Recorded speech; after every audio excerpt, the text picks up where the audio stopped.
So you've probably clicked on this video because you don't think you move that fast, but can you still be a good badminton player? Of course you can. Some of the best players in the world don't actually move that fast. But they do have a few tricks to combat this. So in this video, we're going to tell you 5 ways that you can still win badminton matches even if you're the slowest player in the world. And the first way is to read the game. One of the best examples of this is Hendro Setiawan, a legend of the game. And although he isn't one of the fastest players on the World Tour, he even won the 2019 All England when he was so injured that he was playing pretty much on one leg. Given the injury to Hendro Setiawan, I think it's going to be fairly obvious what the tactics of the Malaysians will be. So, how did he manage to win one of the biggest badminton tournaments with basically one leg? Well, firstly, he's very good at knowing where the shuttle is coming to by reading his opponent's body and racket positioning, which is a basic concept of reading the game. But he also takes this further. Let us explain. So what Setiawan does, and you can do too, is to leave gaps in the court after hitting certain shots to tempt your opponents to play into this seemingly open space. But actually, you're ready and waiting to move over as soon as your opponent hits it.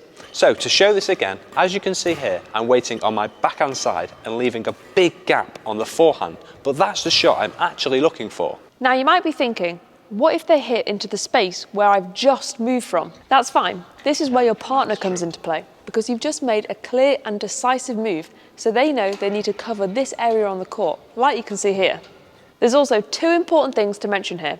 One is that this is mainly for the net and for the mid-court. It's not as effective in the rear court. And 2 is that we're assuming you're playing doubles as you're a bit slow. You can of course read the game like this in singles, it's just harder to get away with being slow in singles. As we've already mentioned, you want to hit shots into certain places to anticipate what's coming next. But you can also use your shot selection to expose your opponent's movement and gain an advantage from this.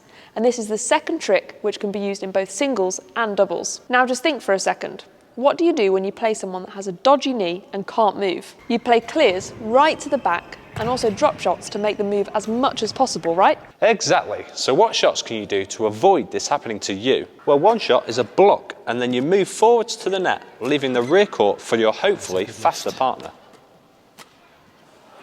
So you might have slow movement, but you can still have a fast racket. So another way to avoid exposing your slow movement is to engage in a fast and flat rally. This often encourages your opponents to hit hard back at you. However, when doing this, you need to be hitting good quality and accurate shots, otherwise it will still be easy for your opponents to move you. And this brings us on to our third way of winning more matches, even if you're slow. This is improving your shot quality and accuracy. And an example of this is your lifting. You could be lifting half court or to the middle, not making your opponent move at all. Or you could lift accurately to the corners, stretching your opponent and making them take it later, and therefore hopefully playing a slightly worse shot as a result. And this isn't just for your lifting. Improving the quality and accuracy of other areas, such as your serves, return of serves, defence and attack, will put your opponent under more pressure, and also take some of the pressure off you and your slow movement. The fourth way, and one of our personal favourites, is to add deception into your game.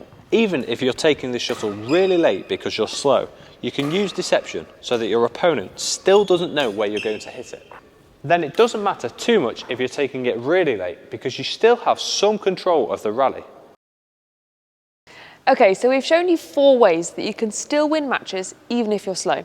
And of course these are going to help, otherwise we wouldn't have mentioned them. But if you do really want to improve, then you should of course try and get a bit faster. Even a 1% improvement can have a huge difference on the outcome of your match.